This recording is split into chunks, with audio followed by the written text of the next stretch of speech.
Je veux que tu ailles saluer 3 personnes. Tu cherches 3 personnes. 3 personnes que tu aimes. Il faut leur dire, je suis content de te voir. Il faut leur dire, bienvenue à ce culte d'enseignement. Il faut leur dire, toi, c'est dans férié, on peut te voir. Hein? Il faut leur dire, toi, c'est dans férié. Il faut leur dire, de toute façon, tu es venu là. Pardon, mardi prochain. Il faut venir encore.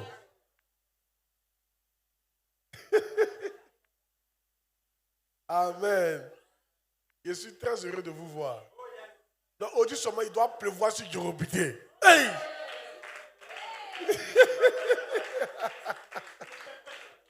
Aujourd'hui, c'est fort. Amen.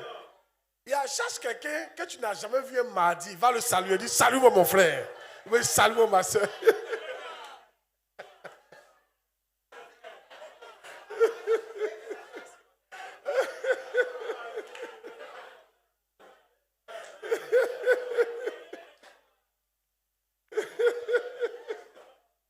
Amen.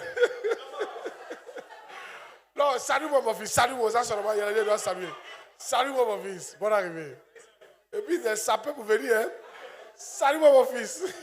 Toi, tu es là, toi, il te voit souvent. Bienvenue.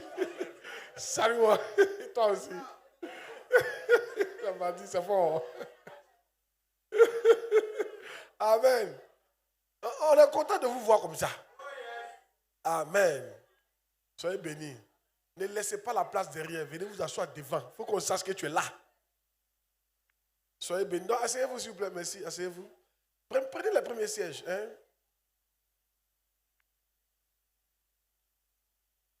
Amen. Oh yes. Voilà. Amen. Aujourd'hui, c'est notre culte d'enseignement. Je vous encourage à venir avec votre Bible. Quand vous venez à ce culte-là. Amen. Parce qu'on fouille beaucoup dans la Bible. C'est un culte d'étude. Alléluia. Et après, on pose des questions aussi. Ceux qui veulent en poser. Amen. Alors, prions. Seigneur, merci. Nous sommes honorés, nous sommes bénis. Bénis-nous par ta parole au nom de Jésus. Amen. Oh yes. Alors, la dernière fois, j'ai enseigné sur quoi? La première chose qui montre que tu aimes Dieu. C'est pas ça? Notre texte de base, c'est Matthieu 22, 37. Et on a vu que le verset disait quoi? Mets le verset pour nous. Matthieu 22, 37. Mettez quelqu'un. Jésus lui répondit, tu aimeras le Seigneur ton Dieu de tout ton cœur, de toute ton âme, de toute ta pensée. Et on a vu 1 Corinthiens 13, verset 4. Mets le verset. 1 Corinthiens 13, verset 4. Donne-moi la version d'Abi. Il y en a. Ça, c'est la version Louis II. La version d'Abi, la version Louis II dit la charité. Si tu restes là, tu ne vas pas comprendre. Il faut prendre la version d'Abi. Voilà, vous savez, l'amour.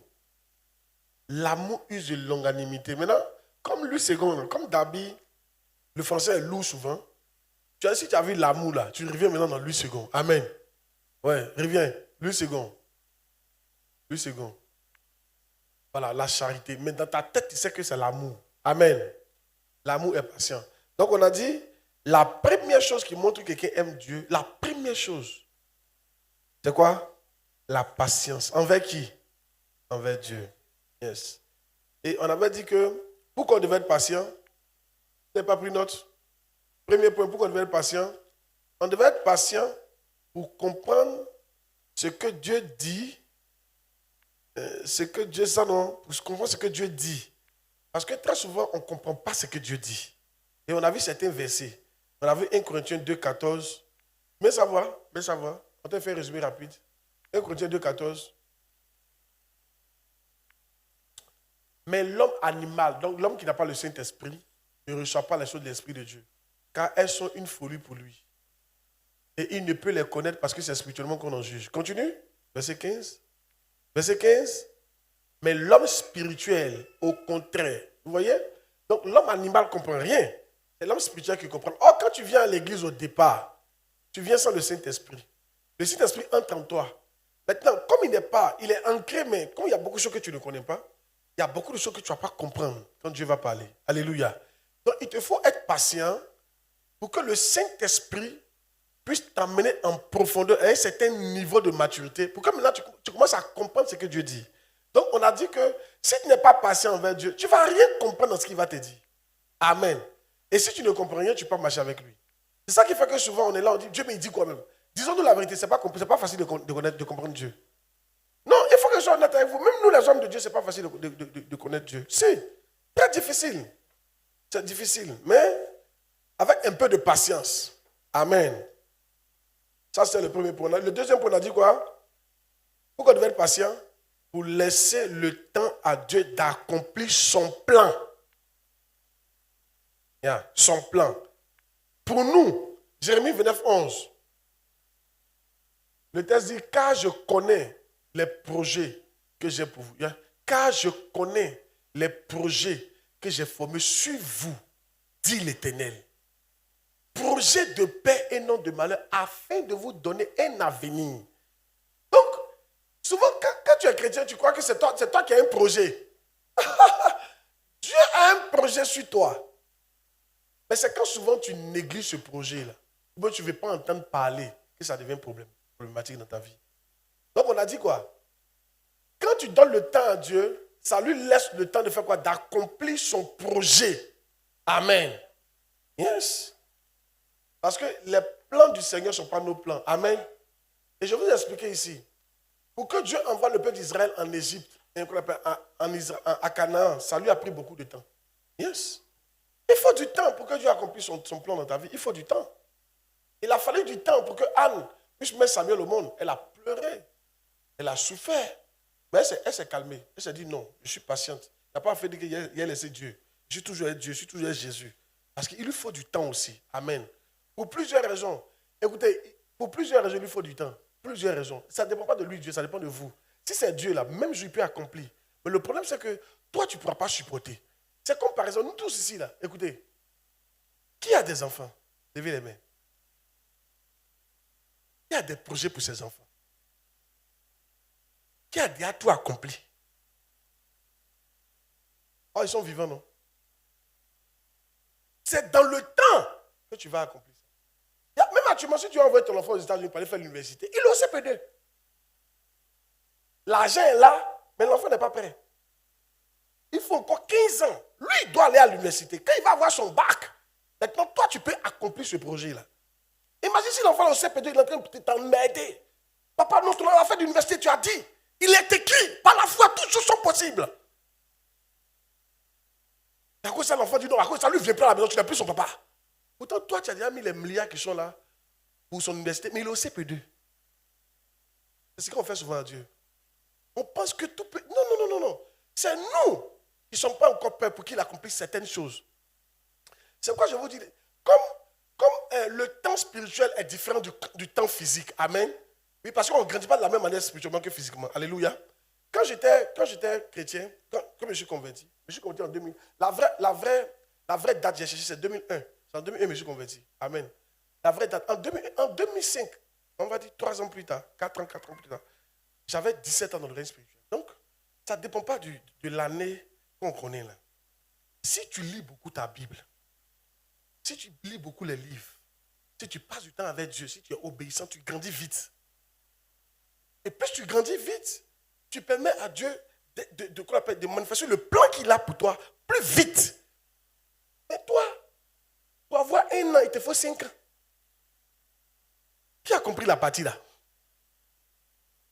C'est-à-dire, actuellement, tu as 6 ans spirituellement. Pour avoir tes 7 ans là, on va compter 2022, 2023, 2024, 2025. À 2026, tu vas avoir 7 ans.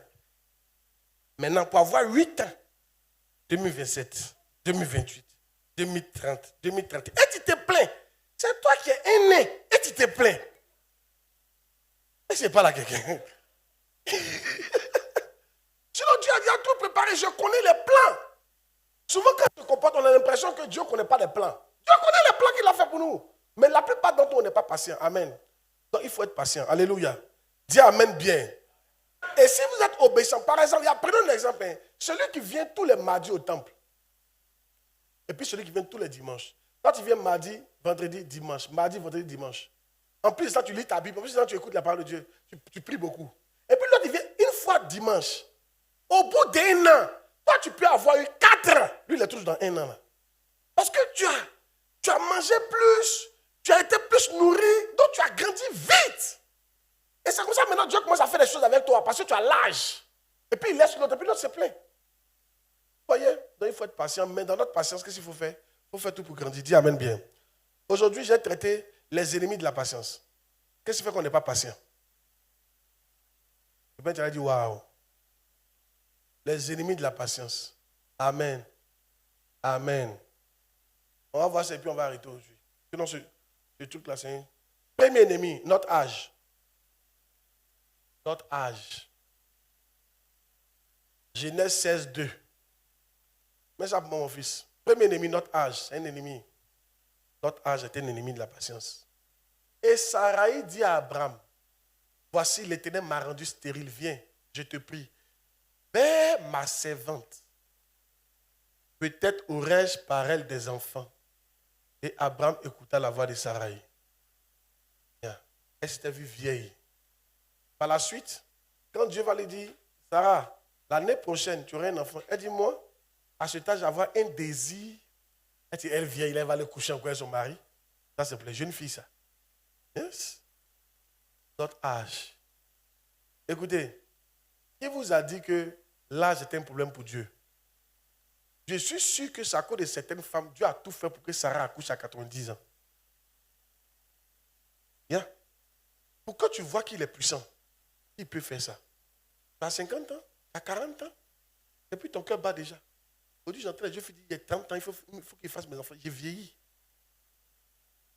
Non, je suis d'accord que, par prudence, on vous dit d'avoir les enfants tôt. Mais si tu n'as pas eu, et parce que tu n'as pas voulu forniquer, ce n'est pas de ta faute. Dis amen bien. Alors tu dois croire que Dieu est capable, quel que soit l'âge, de réaliser le projet dans ta vie. Dis amen bien. Yes. Oh yes. Notre âge. Quand tu regardes notre âge, mon temps est en train de passer. Je ne travaille pas. Je n'ai pas encore construit ma maison. Mais c'est tout ça qui fait qu'on est impatient. On vient aller faire des bêtises. Et je vois ce que je dis là. Des bêtises. Mais ce qui me fatigue souvent, la même personne a le même âge, sans Dieu, il ne va pas se plaindre de Satan. On dirait que tu n'as pas compris la partie là. Vous avez des amis qui ont le même âge, souvent plus grands que vous, qui n'ont rien réalisé encore, mais ils ne se sont jamais plaints de Satan. Il n'a jamais entendu un dire, oh non, Satan, je n'en peux plus, moi à l'église. Non, non, non, non, non. Ils sont là, ils continuent à boire leur vin. Ils se disent qu'un jour, mon cher, ma fille, c'est faux ce qu'il dit. Ils ne se mettent pas la pression, quoi. C'est-à-dire, si c'est venu, ils continuent à faire plaisir à Satan. Ils sont dans les mougoupes, hein. Ils sont dans les pornos, ils sont dans les mensonges, dans les vols, dans les bois. Ils sont dedans. Dans les faux coups. Ils ne vont jamais se plaindre que Satan, depuis on est dans les faux coups là. Nous, on fait ton travail, mais on n'a pas maison. Ils ne font pas ça. C'est nous les chrétiens. Je ne sais pas pourquoi on se comporte comme ça envers Dieu. Celui qui est mort pour nous, dis amen bien qu'il prêche. Qui comprend ce que ça veut dire, que c'est la vérité? Alléluia. Souvent, mais Dieu est un peu jaloux. Hein? C'est comme si on aime Satan que lui. Yes. On ne s'est jamais plaint de Satan. Mais une fois qu'on devient chrétien, un an après, on se plaint de Dieu. Vous voyez, non? Vous voyez que c'est un problème, non? Amen. Maintenant, ce que je vais te dire, c'est quoi? Ton âge n'est pas un problème. On n'a pas les mêmes destinées. Je prêche au bien-aimé. On n'a pas les mêmes destinées. Comment il s'appelle? John Wesley. C'est à 39 ans qu'il a commencé son ministère, non? Je ne sais pas, 39 ans. Après une maladie. À 39 ans, c'est-à-dire qu'actuellement, là, il n'a pas encore commencé le ministère. Je pense. Il était malade. 39 ans. C'est-à-dire que moi, il y a 38 ans. Donc, c'est l'année prochaine, lui va commencer son ministère. Mais il y en a qui ont commencé à 17 ans. Il y a le John Wesley, il y a son église. Écoute, ce n'est pas une affaire d'âge. Dis amen bien. Tu n'es jamais trop vieux pour réussir quelque chose de grand.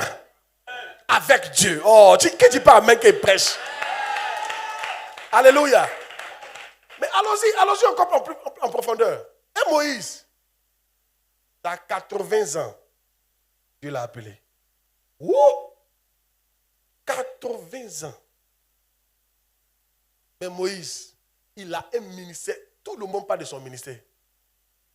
Moïse pourrait dire, mais toi, Dieu, depuis là, il y a quoi, tu ne m'appelles pas? Je suis devenu vieux maintenant, ça, tu m'appelles. Écoutez-moi bien. C'est vous qui êtes limité par le temps. Mais Dieu n'est pas limité par le temps.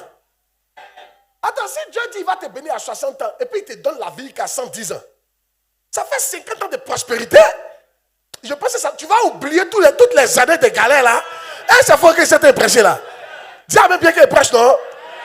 Donc je ne veux pas que vous vous laissez bloquer par le temps. Pourquoi il dit ça? Il y a une jeune fille qui est venue me voir dans le temps. À quoi d'affaire d'âge? Elle avait 22 ans. Non, 19 ans. Elle dit non, qu'elle doit se marier. Il faut qu'elle prie pour elle. Elle a vieilli. Donc il lui a demandé à quel âge?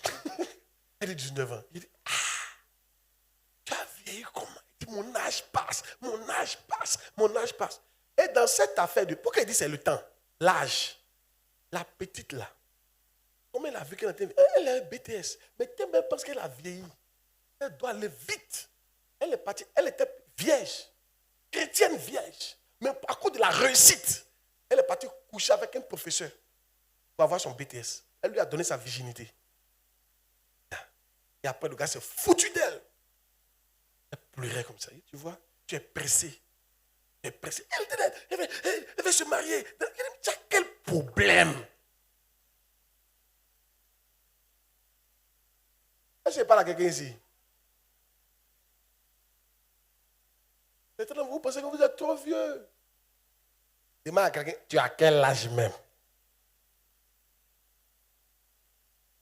On lui dit 80 ans. C'est là que Dieu a parlé à Moïse.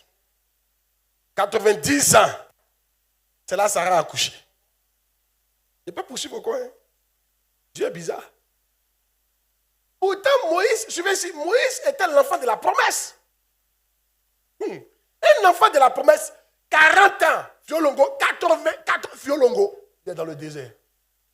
L'homme de la promesse, l'enfant de la prophétie, à 79 ans, il est encore flaquet. Chez son beau. Au final, tu imagines un peu. Imagine que toi, à 79 ans, tu es encore chez ton beau. Et c'est toi qui suis chez ton beau. Ou bien tu es son maçon. Tu as marié sa fille, tu as un enfant, toi tu n'as rien. Tout ce que lui c'est ses immeubles, toi tu suis ça seulement. C'est que beaucoup d'entre nous ont pleuré ici. Seigneur, quand ma victoire, mon temps est passé, Dieu n'existe pas. Mais c'est à 80 ans que Dieu va se révéler à lui. Mais il a fallu seulement 40 ans à Dieu pour que le nom de Moïse soit le nom le plus connu de tout Israël, de tout redouté de tout Israël. Il te faut seulement un peu d'années pour que Dieu te fasse connaître. Jésus qui a fait 3 ans de ministère, aujourd'hui on parle de lui qu'à présent. Qui t'a dit c'est le nombre d'années qui compte? C'est ton étoile qui compte. Je suis là pour te dire, quel que soit ton âge, cette étoile, elle va frapper le sol au nom de Jésus-Christ. Dis amen fort et reçois la grâce. Quel que soit ton âge, cette étoile, elle va briller. Je veux que tu crois que ce n'est pas une affaire d'âge. C'est l'une des choses qui fait que tu vois, je suis calme comme ça. Amen. Certains de mes amis qui sont là, ils n'ont pas encore construit. Moi, ça ne me dit absolument rien. Chaque chose a son temps. Est-ce que tu sais que tu peux commencer à construire ta maison? Oui, parce que tu construis un peu. Tu peux commencer à construire à 18 ans. Et puis à 50 ans, tu n'as pas encore fini. Qui connaît une maison inachevée? Il y a plein au village. Depuis on était petit, c'était inachevé. Jusqu'à on a grandi, c'est inachevé. Souvent, on cherche propriétaire, on ne voit pas. Et c'est faux. Mais il y a d'autres qui commencent les maisons. 1 an plus tard, ils ont fini de tout finir. Un immeuble complet. Il y a le monsieur qui est derrière. Il y a pendant le monsieur qui est derrière ici, là. Ici, là. Ici, là. Pas comme ça. Nous, on a commencé avant lui. Il est venu plus tard. Mais le voici. C'est qu'il a déposé la dépense pour nous. 1 plus 3, fini, propre. On ne peut même pas louer. On dirait que vous ne comprenez pas ce que c'est de prêcher là. Hein? Alléluia. Dis à que ce n'est pas une affaire d'âge. Je veux que vous croyez en le Dieu. Ne laisse pas ton âge faire que tu as manqué de foi. Ah! Nous, on ne marche pas par l'âge. Parce que notre Dieu n'est pas un Dieu d'âge. Dis amen bien. Oh yes. Il maîtrise l'âge. Oh yes. Ne laisse pas ton âge. Ça fait que tu seras impatient. Ok? Aller coucher avec quelqu'un rapidement. Aller te compromettre. Aller voler ciment. Augmenter facture. C'est ça, si il ne fait pas ça, comment il va me rattraper? Mon âge est en train de passer. Hey! 2. Un autre truc qui fait qu'on est impatient, c'est la comparaison. On se compare. 1 Samuel 1,17. On se compare trop. Trop. 1 Samuel 1,17. Mais Élie reprit la parole et dit, va en paix, que le Dieu d'Israël exauce ta prière et que tu lui as adressé. Ça, c'est chose, c'est Anne. La même Anne là, il faut la voir en train de pleurer. Mais on dit elle pleurait tout ça parce que Pénina la mortifiait. Donc en fait, elle se comparait à Pénina. S'il n'y avait pas Pénina, elle allait être tranquille. Regardez, toutes les pleurs de Anne là, c'est parce qu'il y avait Pénina. André, vous ne comprenez pas la bâtie que ça dit là. Tant que tu n'as pas connu une famille polygame, tu ne vas pas comprendre cette affaire-là. C'est dans la famille polygame que tu connais que non. Quand une accouche et puis l'autre n'accouche pas. Pression qui vient sur l'autre là. Pourquoi il y a la pression? Parce que l'autre se compare. Ma coépouse a accouché. Moi aussi, je dois quoi? Accoucher. Donc quand il n'accouche pas, même quand la coépouse est là pour dire, Abraham, envoie-moi mon truc là. J'ai enfanté. En même temps, tu vois qu'elle t'a insulté.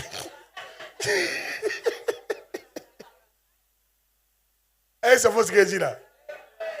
Pourtant, les mamans, souvent, elles sont sur le pied, elles disent ça. Je t'ai accouché pourquoi? Tu as mon enfant, non? Si on dit j'ai accouché, c'est pour t'envoyer. Mais si tout à l'heure, il y a une coépouse, et puis elle dit ça, la coépouse va commencer. Elle va aller voir le père. Il faut parler à ta deuxième gnaïna. Il faut lui parler. On va se frapper ici pour se donner. Elle a fait quoi? Mais elle me nague. Elle te nague, elle a dit quoi? Amen. Ton problème, c'est d'affaire de comparaison. Alléluia. Vous vous comparez trop. Vous vous comparez trop. Mais moi, je pense que la manière que les choses sont faites là, non, ça doit vous aider. Dieu ne nous traite pas de la même manière. Mais il se rassure que chacun soit heureux, que chacun accomplisse sa destinée. Dis amen. On ne traversera pas les mêmes choses. On ne connaîtra pas les mêmes difficultés à cause de ce qui nous attend. On ne sait pas. Ça ne veut rien dire. Attends, ça ne veut rien dire. Aujourd'hui, peut-être toi, tu es dans la gloire. Moi, je suis dans la souffrance. Pourquoi? Peut-être que c'est que Dieu veut que je fasse demain. Vous savez, la Bible dit que c'est parce que Jésus-Christ a souffert qu'il peut maintenant nous aider dans nos souffrances. Est-ce que vous savez que la plupart des souffrances que vous vivez, c'est rattaché aux gens que vous allez aider demain? Vous ne savez pas ça? La plupart des souffrances que vous vivez, c'est en fonction des gens que vous allez aider demain que Dieu vous fait vivre ça. Si tu ne vis pas ça, tu ne pourras pas les aider demain. Donc il faut te calmer. Moi, peut-être que je suis appelé à aider les gens qu'on a mis les bagages dehors. Donc on mettra mes bagages dehors. Ça ne veut pas dire que j'ai échoué. Dieu est en train de me préparer à quelque chose. Peut-être que moi, je suis appelé à aider les femmes qui auraient un retard d'enfantement. Donc Dieu me fait retarder dans l'enfantement. Peut-être que je suis appelé à aider les gens qui sont pauvres. Donc je vais connaître beaucoup de pauvreté. Alléluia. Donc ça ne veut rien dire. Dis à même bien qu'il est prêche. Il ne faut pas te comparer à quelqu'un. Tu as une destinée qui est unique. Qui ne dit pas à même qu'il est prêche. Regarde, la dernière fois, l'homme de Dieu a dit un truc qui m'a touché. Hein. Quand il est venu parler ici des frères de Joseph, est-ce que vous vous souvenez? Il dit, les frères de Joseph étaient jaloux de Joseph. Il y a un dedans qui s'appelait Judas, qui était jaloux de Joseph. À cause de quoi? Habits multicolores. Parce que son papa l'aimait. À cause de prophétie, il a vu. Vision, il a vu. Là. Ils sont jaloux de lui. Oh, Judas, c'est lui qui était le père de Christ. Dans sa destinée prophétique, Christ devait naître par lui. Le lion de la tribu de Judas. Il était celui-là qui allait s'asseoir sur le trône. Son fils avait David. C'est-à-dire, lui, là, dans ses reins, il y avait David. Il y avait Jésus. Tous les gens qui ont régné sur le trône, c'était lui. Mais à cause de polo colorié, parce qu'il se compare à un polo colorié, il est jaloux. Il est aigri. À cause de quoi tu es aigri de ton frère? Arrête de regarder les autres. Regarde toi-même. Qu'est-ce que Dieu a décidé pour toi? Oh, quelqu'un n'a pas dit amen, non? Alléluia. On dirait que tu n'es pas d'accord avec ce que ça dit.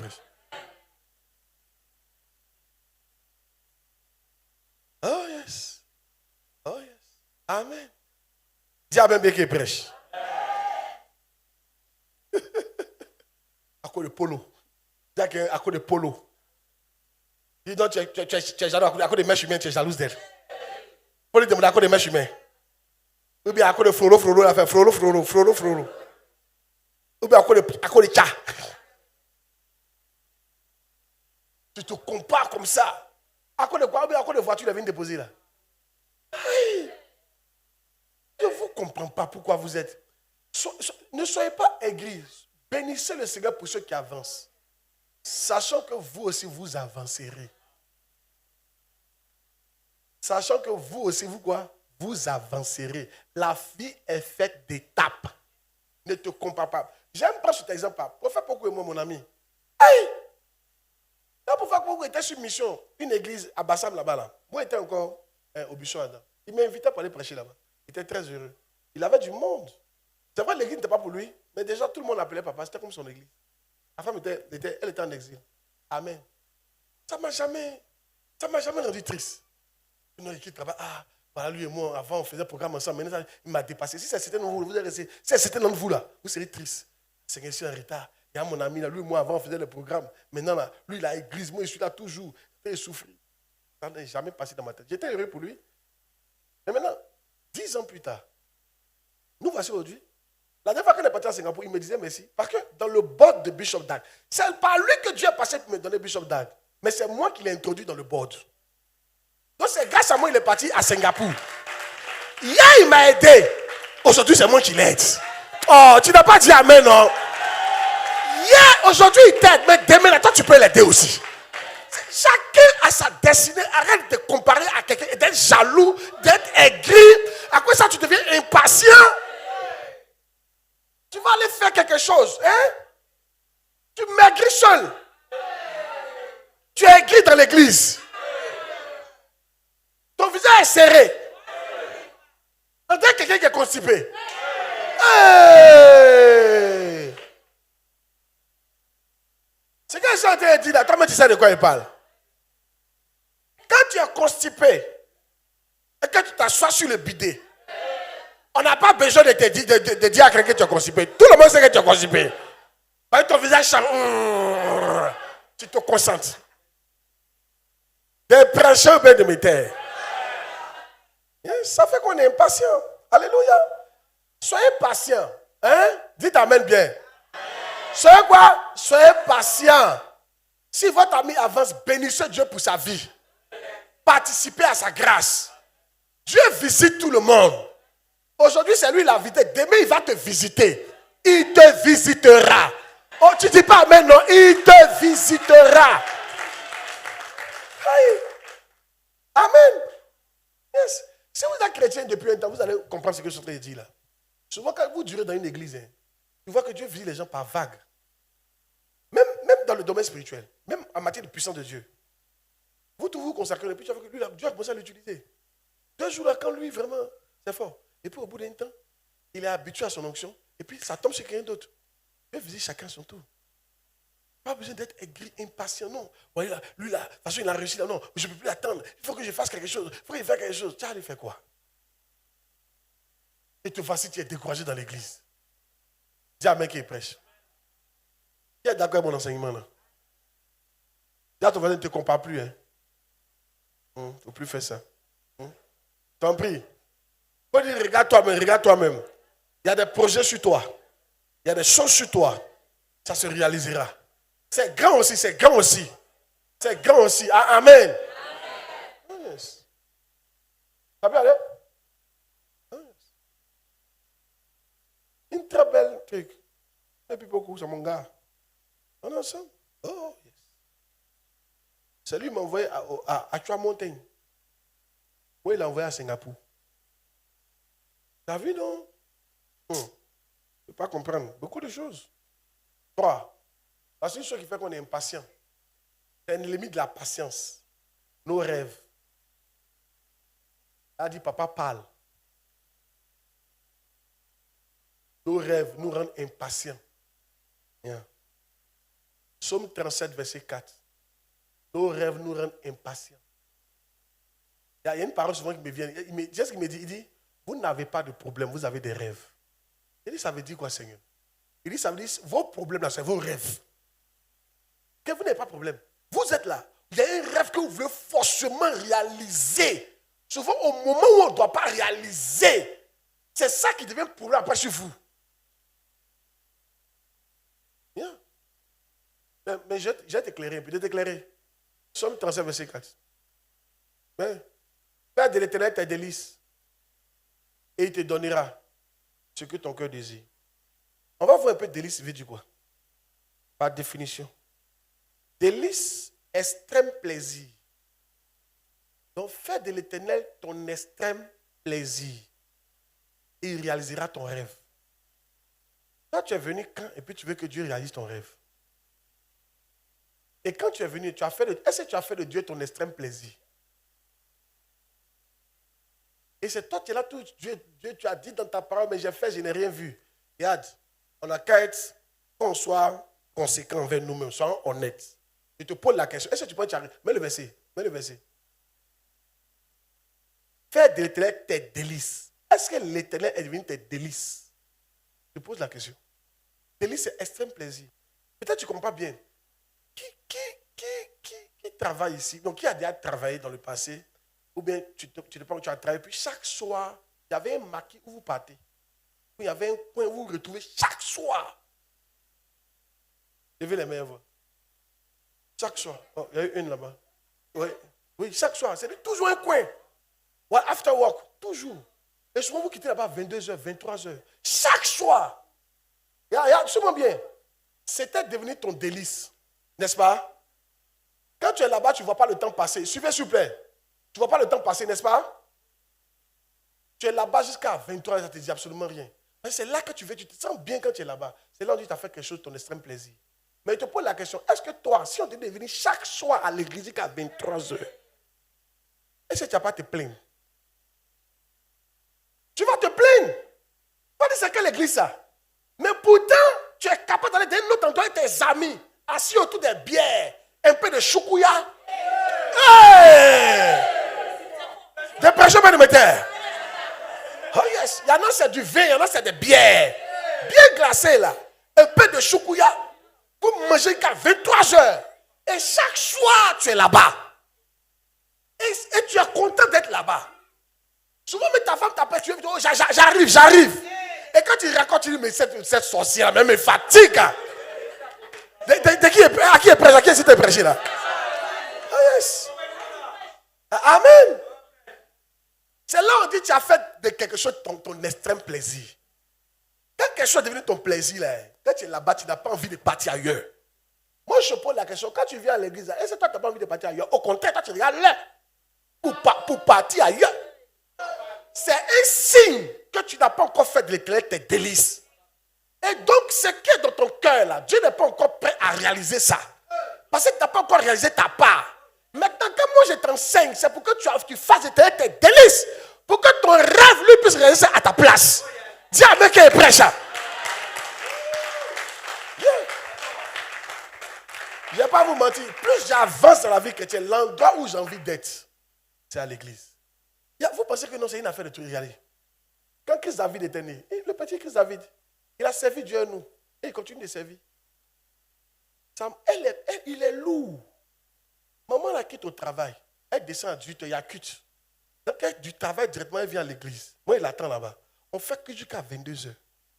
Et là, maintenant, on va rentrer. Il n'y a pas mangé. Hein. Elle a fait son marché. À 23h, elle va préparer. Je suis assis, j'attends. On mange à 1h du matin. Toute la famille. De quoi tu me parles? On a fait ça pendant des années. Chaque mardi, chaque jeudi. C'est la culte des soirs. C'était un sacrifice.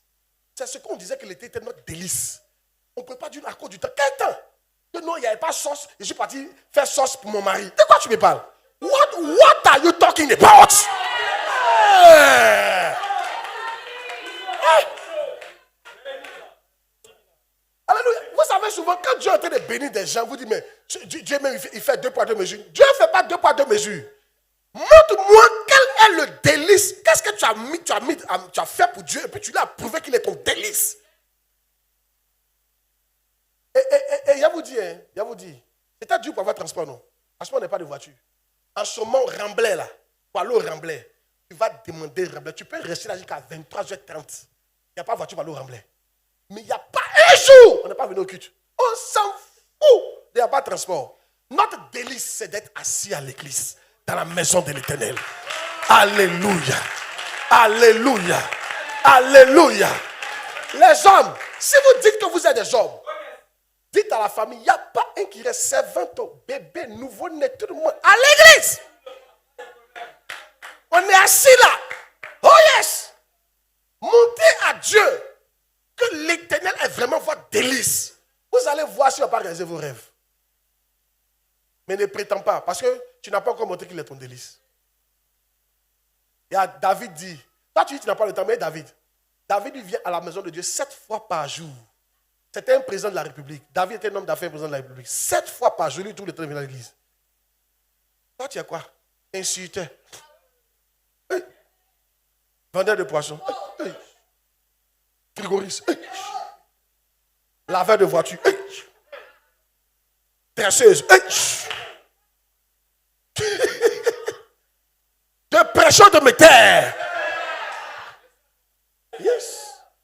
Maintenant, tu es jaloux. Quand Dieu dit mon serviteur David, l'homme selon mon cœur. David fait des bêtises, Dieu ne frappe pas. Hey! Il maintient les enfants du monsieur là sur le trône. Mais ça dépend de ce qu'il faisait. Aujourd'hui, écoutez-moi bien. Est-ce que vous savez que votre comportement peut faire que Dieu va changer la destinée de votre enfant? Quand Dieu va voir que tu l'aimes trop là, il va dire non, à cause de ce qu'il a fait pour moi, il a fait quelque chose à ses enfants. Dieu sait que nous, on aime nos enfants. Dieu sait ça. Il sait que quand il fait du bien à nos enfants, on est content. Ah, ça fait ce qu'il dit là. On est content. Tout le monde aime son enfant. Oh yes. Oh yes. Écoutez, j'ai envie de dire ça. Ne cherche pas à réaliser ton rêve. Cherche à faire de l'Éternel ton délice. Il réalisera ton rêve. C'est le jour où je suis parti à chose qu'on appelle à Jérusalem. En Israël là. Non, j'ai été touché. Il dit, mais Dieu peut bénir l'homme comme ça. Moi, c'était mon rêve d'aller là-bas un jour, mais je n'ai jamais. Si tu me disais que j'allais partir dans cette année-là, je n'allais pas croire. C'était en quelle année? C'était en quelle année? 2019. On était trop. C'était chaud tellement on a déménagé pour aller à chose. À Benjerville, à Machou. Oui, il me battait fort. Et c'est moi qui ai fait des voyages dans ma tête. Moi, je n'ai jamais pris l'avion, même pour aller au Congo, même pour aller au jour qu'on appelle, au Burkina. Et puis on m'appelle un bon matin. Tellement j'ai donné mon cœur. J'ai payé ton billet d'avion, tu vas en Israël. Et puis la personne m'appelle. Telle personne a donné ton argent. Il faut que tu envoies les temps. Hey! Il dit, attends, Dieu, tu peux faire ça pour l'homme. En fait, même si j'étais parti en France, ça n'allait pas me donner cette joie-là. Mon premier voyage, la première fois qu'il monte dans l'avion, il m'envoie en Israël. Cette joie-là, c'est le seul Dieu qui pourrait connaître ce rêve-là et puis le réaliser. Il y a des choses qui sont cachées en vous, c'est des rêves, mais vous ne savez pas. Quand tu laisses, tu fais pour Dieu là. Quand il va faire ça pour toi, tu ne vas pas croire. Yes, tu ne vas pas croire. Ah. Mais quoi? Il doit devenir quoi? Ton délice. Pourquoi? Dis quel est ton délice. Dis quel est ton plaisir extrême. Hein? Ton quoi? Ton plaisir extrême. Plaisir extrême, vous connaissez, non? Qui a déjà connu un plaisir extrême? Il y a quelque chose que tu as trop aimé dans ça. Tout le monde l'a connu. Va me regarder ici. Tout le monde l'a connu ici. Il y a quelqu'un qui a une amole. Tout le monde l'a connu ça.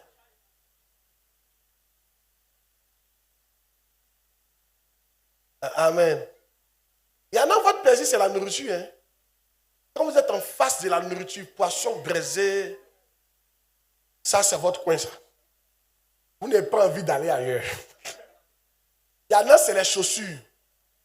Quand tu es dans les chaussures, tu ne vois pas qu'est-ce qui va te faire sortir de là.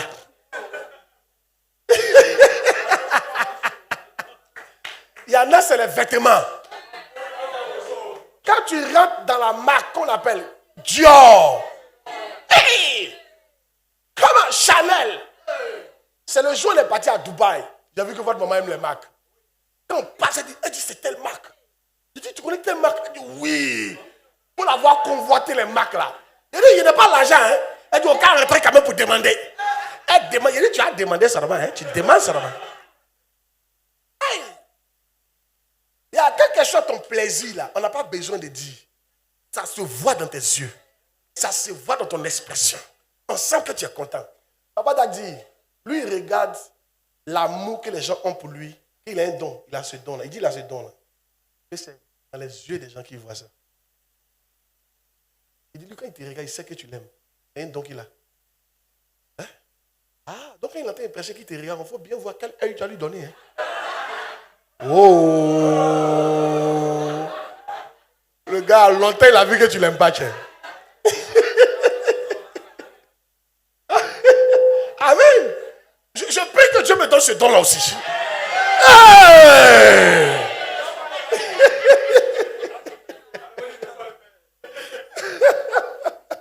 Là, il y a foi dans les yeux. Il a attrapé beaucoup de gens ici. Tous ceux qui font semblant, il les connaître. Comment ça? Mais qu'est-ce qu'il veut dire? Il veut dire dans l'expression du visage. Et puis il a raison. L'expression du visage parle. Vous savez, quand ils sont impressionnés, que tu n'es pas content d'être là, Yessé. Ton visage même parle que tu n'es pas content d'être ici. C'est comme ça, il quitte à côté de toi. C'est-à-dire que tu dis amen 2 fois, il ne dit pas, mais même son amen est bizarre, tu quittes là. Pour aller vers où on peut t'encourager. Oh yes. Dépression, me mettez. Dis à quelqu'un, l'Éternel doit être mon délice. Les enfants, il faut que tu décides. Il n'y a pas de pas avoir d'autres délices, mais l'Éternel doit être numéro 1. Délice, number 1. Il a déjà pensé à Dieu parmi vous et puis il pleurait. Il a pleuré. Le moment où tu es sûr, tu penses à Dieu. Tu penses à son œuvre. Puis tes larmes coulent. Tu es faim. Tu es faim. Tu. Ah, yes. C'est un signe que Satan est venu. Écoutez, moi-même que Réa fume, je vois Dieu dedans.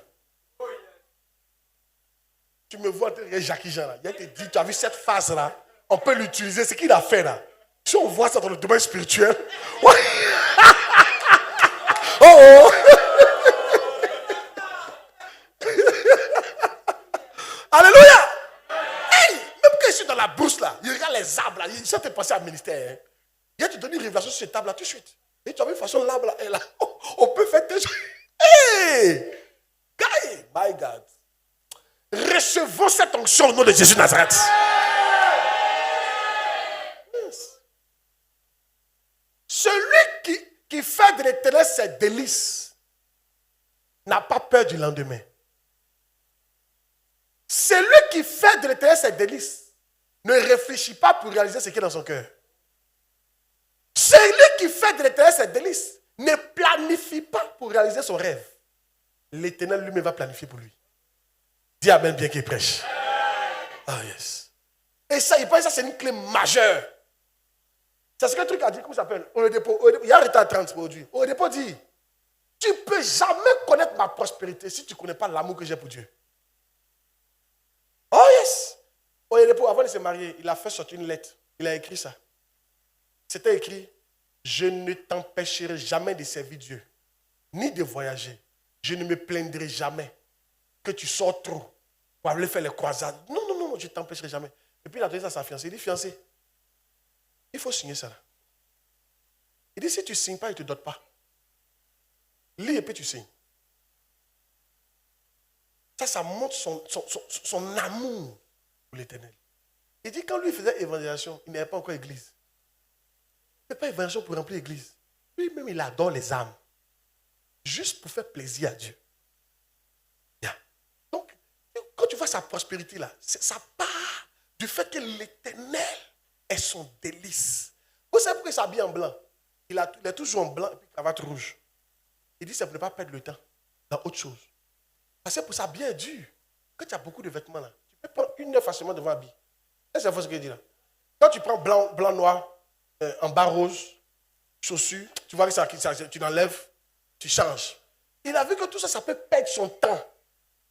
Donc lui, tout est blanc, cravate rouge. Donc il a full comme ça. Il prend un seulement, il porte. C'est que tout est blanc, cravate rouge.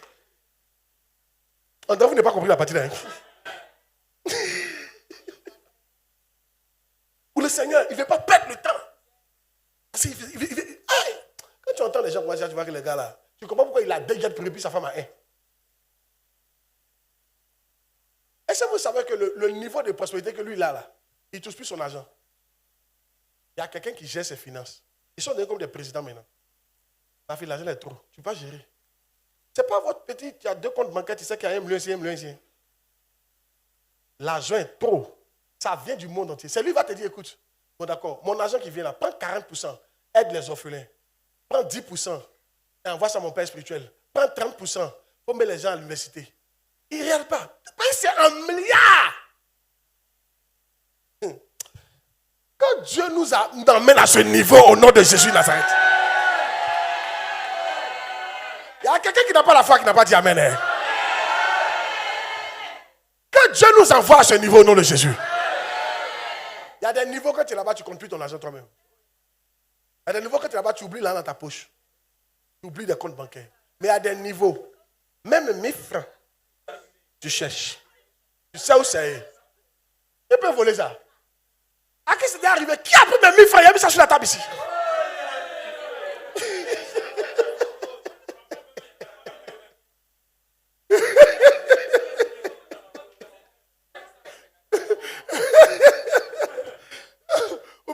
Qui a pris mes 500 aujourd'hui là?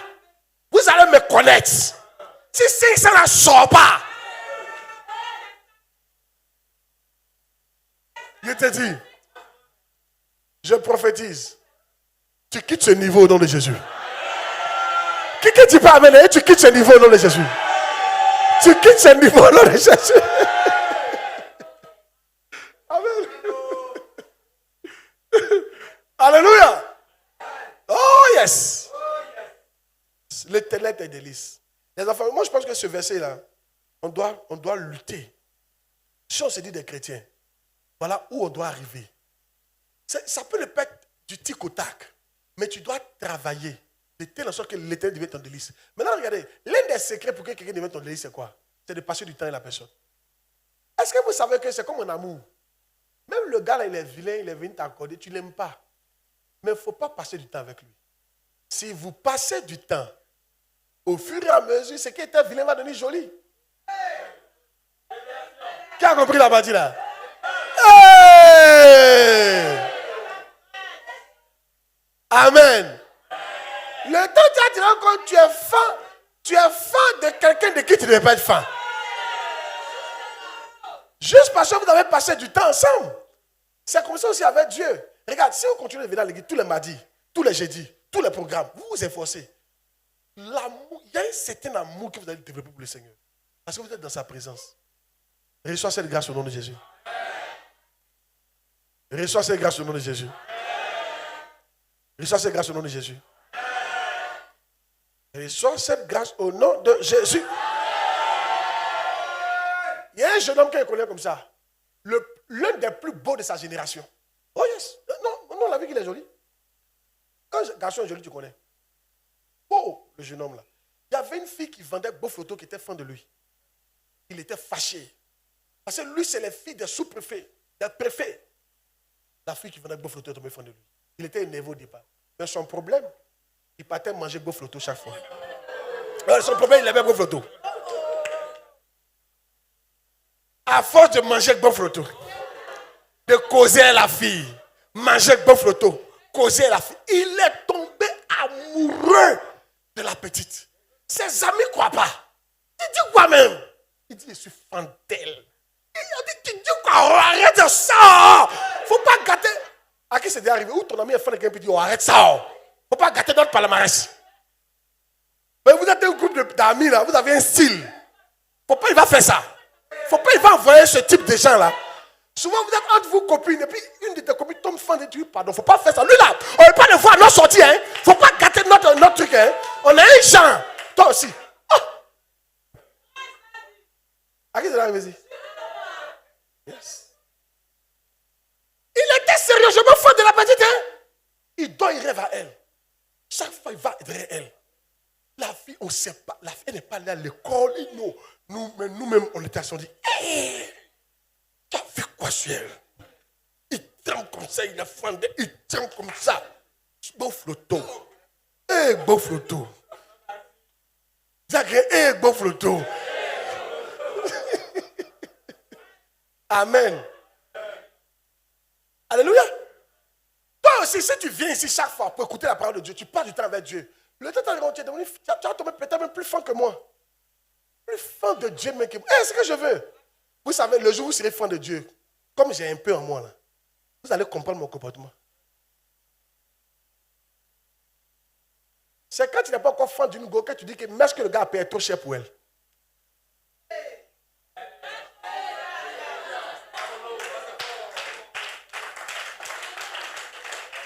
Ça fait ce que je dis là.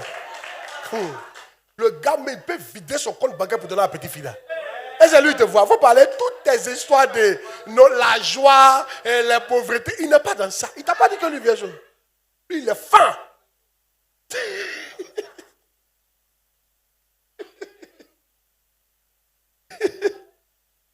Amen. Dis amen bien. Oh yes. Les délices.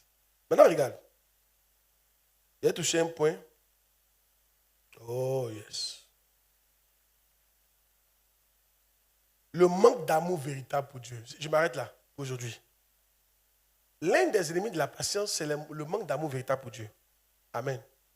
Quand tu aimes véritablement Dieu, il y a des souffrances que tu es prêt à subir pour lui. Hein? Quand tu aimes quelqu'un là, tu es prêt à souffrir pour lui aussi. Yes. On voit quelques versets. Jacques 5, 10. Mais Jacques 5, 10. Et soir, on va voir si on peut allumer ce truc là. Il fait chaud, hein? Prenez mes frères pour modèle de souffrance et de patience. Les prophètes qui ont parlé au nom du Seigneur. Regardez, modèle de souffrance et de patience, les prophètes qui ont parlé au nom du Seigneur. Pourquoi ils souffraient et puis d'être patients? Parce que les gars aimaient Dieu à un certain niveau. Donne-moi 1 Pierre 2,20. 1 Pierre 2,20. On refuse de souffrir. Ce qui fait qu'un ennemi de la patience, c'est le manque, c'est ne pas vouloir souffrir là. On peut dire ça, ne pas vouloir souffrir. C'est-à-dire ce point-là, l'autre nom du point, c'est ne pas vouloir souffrir le Seigneur. Mais c'est parce qu'on ne sait pas ce qu'il y a dans le souffrance du Seigneur, c'est pourquoi on ne veut pas souffrir. Il y a bonheur dedans. Amen. Il y a ce verset-là. En effet, quelle gloire y a-t-il à supporter des mauvais traitements pour avoir commis des fautes? Mais si vous supportez la souffrance, lorsque vous faites ce qui est bien, c'est une grâce devant Dieu. Tu es bien. Tu fais ce que Dieu veut et puis tu souffres. C'est une gloire devant Dieu. Tu es content. Parce que c'est des couronnes. Oh yes. Mais ça, sont en bas. Ce qui va faire que tu vas souffrir. Parce que tu l'aimes. Tu vas accepter la souffrance. Mais aussi, parce qu'ils sont en train de t'enseigner aussi. Amen. Je vais vous montrer des versets par rapport à la souffrance. Alléluia. Allons-y. Donne-moi 1 Pierre 4, 13. 1 Pierre 4, 13. On parle de la souffrance. La souffrance en tant qu'ennemi de la patience. Non, le manque de souffrance, voilà. Réjouissez-vous. Réjouissez-vous au contraire de la part que vous avez aux souffrances de Christ. Waouh! Afin que vous soyez aussi dans la joie et dans l'allégresse lorsque sa gloire apparaîtra. Réjouissez-vous de la part que vous avez aux souffrances de Christ. Nous, aujourd'hui, quand on souffre pour Christ, on est malheureux.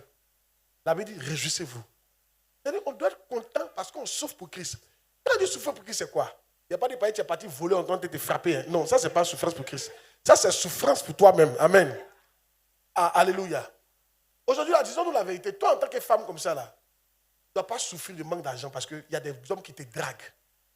Il suffit d'accepter 2 ou 3 là. Toi, tu deviens millionnaire ici. Mais tu acceptes de souffrir la faim parce que Dieu a dit qu'il n'aime pas ça. Ça, c'est une souffrance pour Christ. Amen. Yes.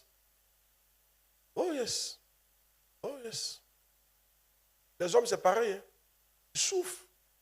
Tu payes ta dîme, tu n'as plus l'argent. Et tu es là. Tu souffres. Le Seigneur. Il y en a même qui ont marché pour venir ce soir. C'est une souffrance pour le Seigneur. Yes. Et tu vas remarcher pour partir. C'est une souffrance pour le Seigneur. Le cas est là. là, ça va te déposer devant. Mais s'il n'y a plus qu'à, tu vas marcher. Ce que je veux dire, ça doit être un plaisir pour nous de souffrir pour le Seigneur. Il a dit quoi? Heureux serez-vous lorsqu'on vous insultera. C'est Jésus qui dit ça. Il dit, lorsqu'on vous insultera à cause du Fils de l'homme, sachez que votre récompense est grande dans le ciel. Moi, le jour où ma grâce m'a insulté pour Jésus, j'étais content. C'est bon. Un jour, Bishop dans la direction m'a touché. Il dit, son numéro 2, là, il a perdu sa femme. Il dit, le jour où le gars a perdu sa femme, là, il était un peu jaloux. Jaloux de lui. Il dit, parce que lui, il a expérimenté beaucoup de choses, mais il n'a pas encore expérimenté la perte d'une femme. Et c'est comme si le gars était qualifié pour une bénédiction plus élevée que lui. Regardez comment lui, il réfléchit. Bon, il ne va pas dire que sa femme n'a qu'à mourir, mais il entend parler, quoi. Il dit, c'est comme si le gars était qualifié. Parce qu'en fait, il y a des souffrances qui te donnent de la promotion. Parce que perdre sa femme ou bien son mari, c'est très dur. En fait, tu peux ne pas l'aimer, mais ça va te faire mal. Le fait que vous étiez ensemble tout le temps, c'est ça qui fait mal. Amen. Yes. Oh yes. Il y a ce qu'il lui dit. Yeah. Mais nous, quand on souffre, Seigneur, il te fait quoi? Seigneur, il ne vient plus à l'église. Il est découragé. Non. Remets le verset. Et donc, ça fait que tu n'es pas patient. Tu ne peux pas supporter la souffrance pour Christ. Réjouissez-vous au contraire de la part que vous avez aux souffrances de Christ, afin que vous soyez aussi dans la joie et dans l'allégresse lorsque la gloire apparaîtra. Amen. Et les souffrances, il faut accepter. Dis amen bien. Il y a des jours où tu ne manges pas parce que tu veux payer ton offrande demain. C'est une bonne souffrance. Il y a des vêtements que tu portes juste quand ça se déchire. C'est une sorte de souffrance. Les gens se moquent de toi. Tu as un peu d'argent, mais tu ne peux pas prendre ça. Parce que ton argent, c'est ton transport pour aller à l'église. Ou bien c'est ta dîme. Tu ne peux pas bouffer ta dîme. C'est une souffrance. Oh yes. Dis amen bien qu'il prêche. Tu as de l'argent. Tu étais endetté. Tu as commencé à payer ta dette. Yes. Tu veux être honnête. Dieu a dit de payer sa dette. Et ça te fait souffrir. C'est une bonne souffrance pour le Seigneur. Dis amen. On t'insulte. Tu ne réponds pas. Oh, tu as raison. C'est une souffrance. Dieu aime ça. Tu n'as pas raison, tu demandes. Tu as raison, tu demandes pardon. Tu as raison, puis tu demandes pardon. C'est une souffrance. Dieu aime ça. Oui? Amen. Il a dit quoi? Il dit, parmi vous, celui qui est le plus grand, qui veut être le plus grand, qui soit l'esclave des autres. Celui qu'on gifle parmi vous, dans l'autre jour. Celui qu'on insulte, qui demande pardon. Celui de qui on parle mal et qui ne répond pas. C'est lui qui est le plus grand parmi vous. Le fait qu'il est capable de supporter cette souffrance et d'être toujours parmi ses frères, ça montre qu'il est plus élevé que vous. Et il sera élevé dans le ciel. La souffrance est un signe que tu aimes Dieu, mais si tu acceptes la souffrance, tu seras assez patient. Assez quoi? André, vous n'êtes pas d'accord avec ça? Assez quoi? Prenons Joseph. Joseph, vous savez, il a fait combien d'années Est-ce que vous savez combien d'années il a fait dans la prison? De vous dire. Est-ce que vous voulez savoir combien d'années Joseph a fait dans la prison? Je suis sûr que vous pensez que c'est 1 an, 2 ans. Vous pensez qu'il a fait combien d'années? Il a fait 12 ans. 12 ans. L'homme qui a été accusé à tort. L'enfant de la prophétie. L'homme qui n'a pas voulu coucher avec la femme de quelqu'un pour que Dieu soit content. Il a fait 12 ans dans la prison. Mais Joseph aimait cette souffrance. C'est pour ça le temps est arrivé où maintenant un pharaon l'a élevé. Il était assez fort pour supporter cette souffrance-là, pour que le temps venu, Dieu l'élève. Mais si c'est toi, déjà à partir de 2 ans, tu as commencé à dégamer dans la prison maintenant. Dieu n'existe pas. Dieu, c'est un mot dia. À cause de lui, moi, ici dans le pain. Tu étais sorti de la fille, ça n'a pas fini.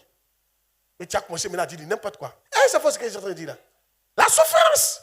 Souvent la souffrance. Quand tu acceptes la souffrance, tu es assez patient. Et ta prophétie a le temps de quoi? De mûrir et de se réaliser. Je vous pose la question. Même si Joseph était sorti avant les 12 ans, il pouvait faire quoi? Parce que Pharaon n'avait pas encore rêvé. Vous ne comprenez pas ce qu'il a dit là. Pharaon n'avait pas encore rêvé. Oui, il y a plein d'entre vous, vous êtes pressés d'aller allez ici. Souvent, tu vas voir le président. Le président n'a pas encore le problème là que toi, tu vas régler. C'est dans 5 ans, ça va venir. Il faut te calmer. Actuellement, si tu vas le voir, tu ne seras rien. Attends, si Joseph était venu voir Pharaon 5 ans avant, il y a quoi? Viens encore. On dit là, c'est qui? Oh, le moment. Il n'a pas encore rêvé. C'est pour ça qu'il y a Dieu, hein, c'est un tacticien, hein, le temps. Il sait à quel moment il va parler de toi à quelqu'un. Oh! Mais quand tu es patient dans la prison, alléluia. Dis à quelqu'un, sois patient dans la prison, sois patient dans la prison. Le rêve là arrive bientôt. Bientôt Pharaon va rêver.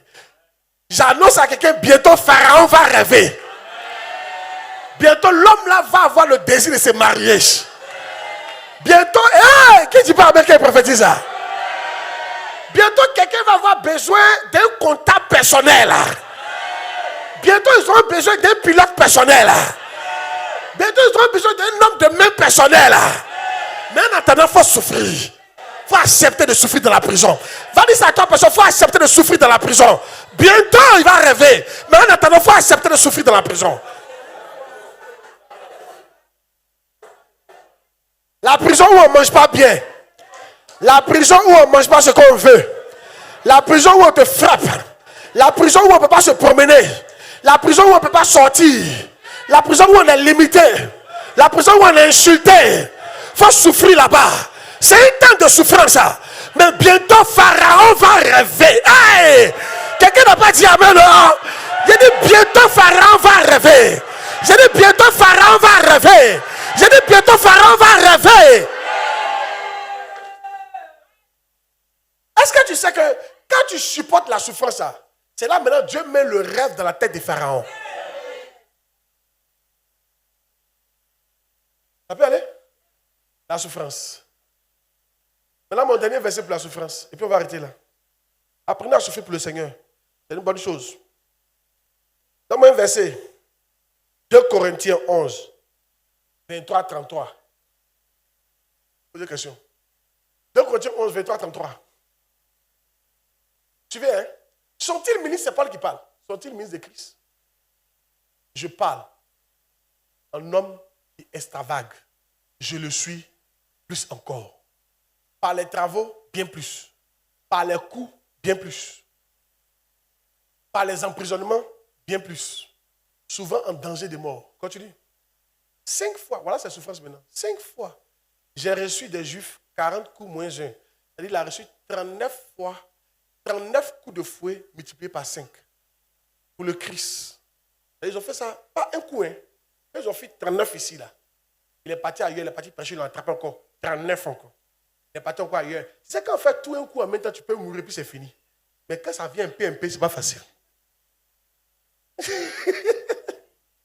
Tu guéris et puis on refait encore. Oui, dans les cicatrices. Continue. Est-ce qu'il dit? 3 fois j'ai été battu de verge. 1 fois j'ai été lapidé. 3 fois j'ai fait un naufrage. J'ai passé 1 jour et 1 nuit dans l'abîme. Tout ça pour le royaume de Dieu. Fréquemment en voyage, j'ai été en péril sur les fleuves. C'est-à-dire naufrage de bateau, là on ne parle pas. En péril par les brigands. Les brigands l'ont attaqué. C'est toi qui as dit pourquoi Dieu m'attaque, Dieu n'est pas moi. Pourquoi les brigands m'attaquent? Brigands, tout ça c'est la souffrance. En péril de la part de ceux de ma nation. En péril de la part des païens. En péril dans les villes. Et en péril dans les déserts. Il a été dans les déserts où il ne mangeait pas. C'est la souffrance. Et en péril sur la mer. En péril parmi les faux frères. Souvent les faux frères te font souffrir. Ils ont un mauvais comportement. Donc ils te font souffrir. Ils sont déloyaux, malhonnêtes. Ils te critiquent. Ils te détraitent. Ils parlent mal de toi. Et ça te fait souffrir. Mais tout ça, tu dois accepter.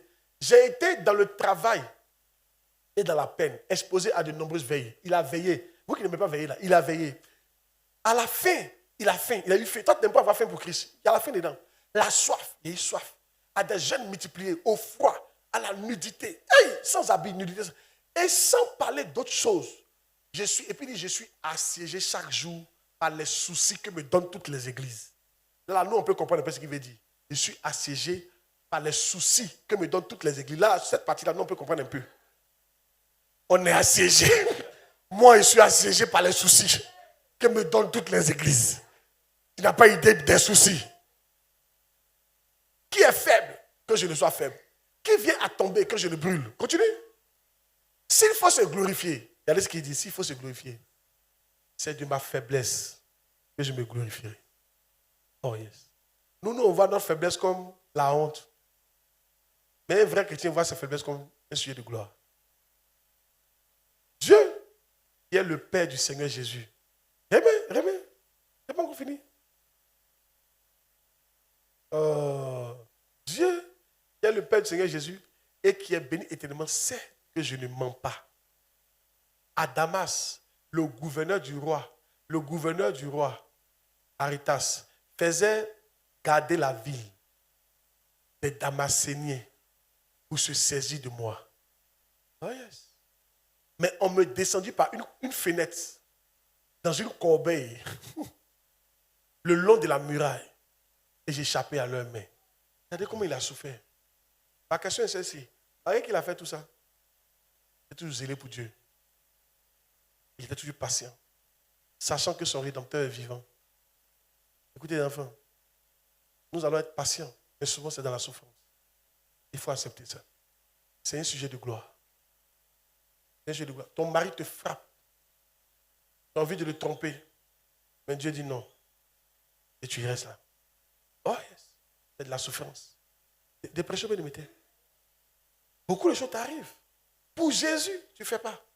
C'est de la souffrance. Amen. Pendant que tu le fais, l'Éternel qui s'est béni te bénira. Tu donnes le temps à Dieu d'accomplir ta destinée. Et il arrivera au nom de Jésus-Christ. Enfants, soyons patients. Soyons patients. Dieu le fera. Au nom de Jésus-Christ. Amen. Acclame puissamment Jésus. Amen. Alors, on va poser des questions. Donc, les ennemis de la patience, c'est quoi? Ensemble, l'âge. Quand tu regardes ton âge. Quoi encore? La comparaison. Donc, il ne faut pas se comparer. Quoi encore? Nos rêves. Qui fait qu'on ne veut pas être patient. Quoi encore? Le manque d'amour véritable. Le dernier, on peut dire le manque d'accepter la souffrance. C'est ça qui fait qu'on n'est pas patient. On ne veut pas la souffrance. On n'est pas patient. Amen. Amen. Dieu vous bénisse. Amen. Alors, faisons une prière. Dis Seigneur, aide-moi à être patient avec toi. À être patient. À prouver mon amour par ma patience. Dans la souffrance, par ma patience vis-à-vis de mes rêves. Par ma patience. En ne regardant pas mon âge. Par ma patience. En ne me comparant à personne. Aide-moi Seigneur. Au nom de Jésus. Question. Aujourd'hui, c'est une question pour poser question. Vous avez une question posée là? Par rapport à ce qu'on a dit, c'est un truc personnel aussi. Question. Pas participation, question. Oui? Je vais poser une question. Question, oui.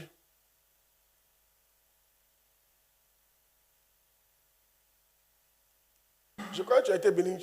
Si tu as été béni, acclame le Seigneur pour ce message.